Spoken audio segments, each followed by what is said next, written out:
पारिवारिक इतिहास भाग 2। वैज्ञानिक से अध्यापक का सफर। 1857 के विद्रोह के बाद भारत में शासन की बागडोर पूरी तरह से ब्रिटिश सरकार के हाथों में आ चुकी थी। गुलामी की बेड़ियों में जकड़ा भारतीय समाज अपमान, तिरस्कार और प्रताड़ना के वातावरण में सांसें ले रहा था। सरकार की दमनकारी नीतियों ने भारतवासियों के सम्मान को बुरी तरह से कुचल दिया था। ऐसी स्थिति में भारत लौटे अघोरनाथ के लिए सामाजिक दायित्व से मुख मोड़ना, विज्ञान की सेवा करना असंभव था। इसलिए समाज कल्याण के लिए उन्होंने विज्ञान की साधना छोड़कर अध्यापक बनने का निश्चय कर लिया। उनके इस निश्चय से तत्कालीन भारतीय वैज्ञानिक जगदीश चंद्र बसु तथा पीसी राय सकते में रह गए। उनकी प्रतिभा से भलीभांति परिचित होने के कारण उन्हें विश्वास था कि युवा अघोरनाथ विज्ञान के क्षेत्र में नए कीर्तिमान स्थापित करेंगे। लेकिन सबकी आशाओं के विपरीत उन्होंने विज्ञान को अलविदा कहने का मन बना लिया था। उन्होंने अघोरनाथ को समझाने का बहुत प्रयास किया, लेकिन उनके लिए सुखमय जीवन की अपेक्षा संघर्ष की अग्नि में जलना अधिक सम्माननीय था। वे अपने निश्चय पर अडिग रहे। इस निर्णय में वरदा सुंदरी भी उनके साथ थी। अंततः सन 1878 में पत्नी सहित हैदराबाद आ गए और एक स्कूल में अध्यापन करने लगे। निजाम कॉलेज की स्थापना। अघोरनाथ ने कुछ ही दिनों में हैदराबाद के तत्कालीन निजाम का विश्वास प्राप्त कर लिया। वे उनकी विद्वता और विचारों के प्रशंसक थे। निजाम के दीवान सर सलान जंग भी उनसे बड़े प्रभावित थे। शीघ्र ही दोनों में गहरी मित्रता हो गई। अघोरनाथ द्वारा चलाई गई शिक्षा संबंधी योजनाओं में वे विशेष रुचि लेते थे। उनके सहयोग से अघोरनाथ ने न्यू हैदराबाद कॉलेज की स्थापना की, जिसमें उन्होंने प्रधानाचार्य का कार्यभार संभाला। इस कॉलेज में शिक्षण हेतु नई नई पद्धतियों को अपनाया गया। आगे चलकर यह कॉलेज निजाम कॉलेज के नाम से प्रसिद्ध हुआ। महिला कॉलेज की स्थापना। तत्कालीन भारतीय समाज में महिलाओं की स्थिति अंततः शोचनीय एवं दयनीय थी। उन्हें पर्दों में रखा जाता था। उनका दहलीज से बाहर पैर रखना अपमान की बात समझी जाती थी। उनके लिए न तो शिक्षा की समुचित व्यवस्था थी और न ही सुधार के उपयुक्त अवसर थे। यदि यह कहा जाए तो अधिक सटीक होगा कि वे पुरुषों पर निर्भर थी। दिन प्रतिदिन बिगड़ती सामाजिक दशा ने अघोरनाथ को उनके बारे में सोचने के लिए विवश कर दिया। इस संबंध में उन्होंने वरदा सुंदरी के साथ विचार विमर्श किया। महिलाओं को शिक्षित करके ही उनकी स्थिति को सुधारा जा सकता है, इसलिए सर्वप्रथम उन्हें शिक्षित करने की व्यवस्था की जानी चाहिए। वरदा सुंदरी ने स्पष्ट शब्दों में कहा था। बात उचित थी। शीघ्र ही अघोरनाथ ने पत्नी एवं मित्रों की सहायता से एक महिला कॉलेज की स्थापना की। उस्मानिया विश्वविद्यालय से संबंध इस कॉलेज ने नारी शिक्षा में महत्वपूर्ण योगदान दिया। नारी समाज एवं शिक्षा के क्षेत्र में डॉक्टर अघोरनाथ द्वारा किए गए अभूतपूर्व कार्यों ने उन्हें हैदराबाद में एक सम्मानित और प्रसिद्ध व्यक्ति बना दिया। निजाम शाही रोड पर स्थित उनका घर धीरे धीरे कवियों, साहित्यकारों, वैज्ञानिकों, प्रोफेसरों तथा हिंदू, मुस्लिम, ईसाई विचारकों का अभिव्यक्ति स्थल बन गया। वहां प्रतिदिन कोई न कोई बैठक आयोजित होती रहती, जिसमें अतिथिगण स्वादिष्ट व्यंजनों के साथ साथ संगीत का भी लुत्फ उठाते थे। भोजन के बाद विभिन्न विषयों पर देर रात तक विचार विमर्श चलता रहता था। समाज के प्रतिष्ठित वर्ग में डॉक्टर अघोरनाथ महान दार्शनिक, वैज्ञानिक और विचारक के रूप में पहचाने जाने लगे थे। सार्वभौमिक प्रभुता संधि। 1857 के विद्रोह ने अंग्रेजों को भविष्य के लिए सतर्क कर दिया था। यदि विद्रोह की योजना में असंतुलन उत्पन्न न होता तो निश्चय ही उन्हें भारत छोड़कर जाना पड़ता।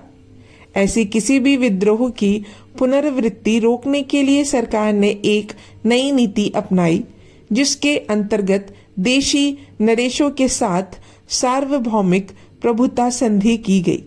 इसके अनुसार राज्य की शासन व्यवस्था ब्रिटिश सरकार के एक उच्च अधिकारी की देखरेख में चलाई जाती थी। इसमें ना तो नए कानून लागू किए जा सकते थे और ना ही ऐसी गतिविधियों का संचालन किया जा सकता था जो सरकार विरोधी हो। सरकार ने हैदराबाद के साथ भी यह संधि की और एक अधिकारी को निजाम के दरबार में नियुक्त कर दिया। पलायन और वापसी।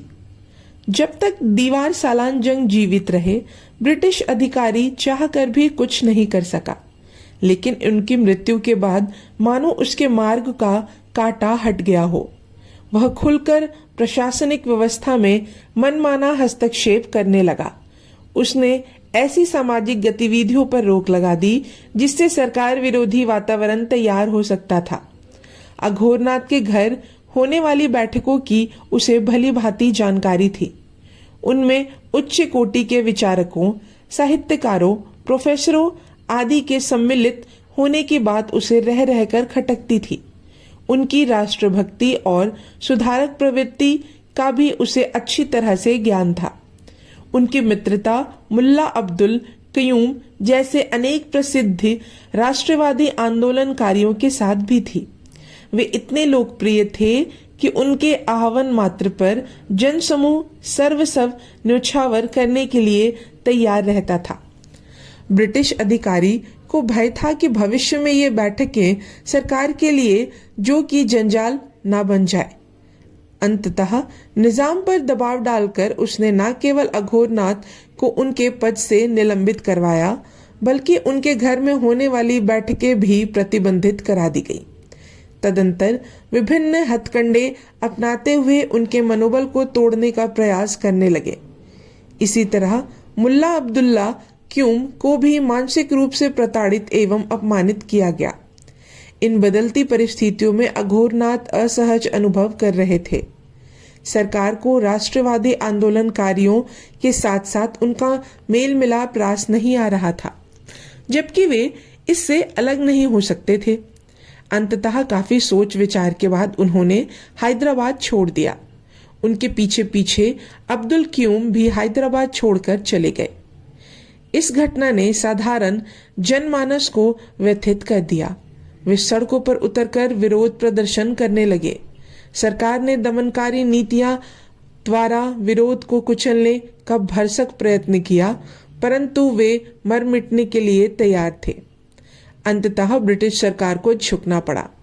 अपने घनिष्ठ मित्र अब्दुल क्यूम को साथ लेकर अघोरनाथ हैदराबाद लौट आए और अपने पद पर नियुक्त होकर पुनः अध्यापन करने लगे।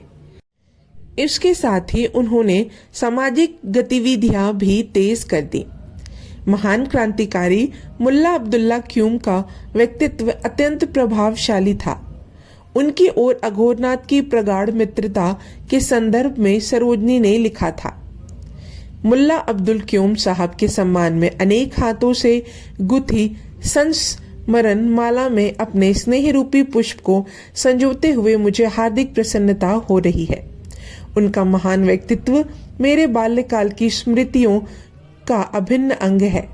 जन्म, शिक्षा, सांस्कृतिक और धार्मिक आधार पर सर्वथा भिन्न दो व्यक्तियों के बीच ऐसी मित्रता एवं सामंजस्य विरले ही देखने को मिलता है, जैसा कि इन दो प्रसिद्ध एवं प्रभावशाली व्यक्तियों के बीच था। दोनों महापुरुष प्रखर बुद्धिमान, विचारक, ज्ञानवान, उदार और चरित्रवान थे। असत्य, अन्याय, अनाचार जैसे तत्वों के विरुद्ध जिसके मन में सदैव संघर्ष की अग्नि प्रज्वलित रहती थी, अज्ञान, दरिद्रता, शोषण तथा दमन की भीषण बुराइयों से समाज को उबारने के लिए वे दृढ़ संकल्प थे। इसके लिए उन्होंने अपना जीवन समर्पित कर दिया। वे दोनों महान देशभक्त थे और भारत से अगाध प्रेम करते थे। देशभक्ति से ओतप्रोत उनका मन देश के उज्जवल भविष्य के लिए आशावान था। उन्हें विश्वास था कि एक दिन राष्ट्र विदेशी पराधीनता से अवश्य मुक्त होगा। उस समय मैं बहुत छोटी थी, इसलिए उनके चरित्र की उत्कृष्टता और आस्था के महत्व से अनभिज्ञ थी। उनका सही मूल्यांकन मेरे लिए असंभव था। बहुत वर्षों बाद तक भी मैं यह नहीं सोच सकी थी कि उन जैसे लोग भले भारतीय पुनर्जागरण के अत्यंत प्रसिद्ध अग्रदूत ना हो, लेकिन वे उसके प्रारंभिक अग्रदूत अवश्य थे। राजनीतिक संगठन की स्थापना। डॉक्टर अघोरनाथ ने राजनीतिक चेतना के साथ साथ समाज सुधार में भी महत्वपूर्ण योगदान दिया। उन्होंने न केवल समाज के निम्न वर्गों के लिए पुनर्जागरण का मार्ग प्रशस्त किया, बल्कि नारी उत्थान के लिए अनेक कार्य किए।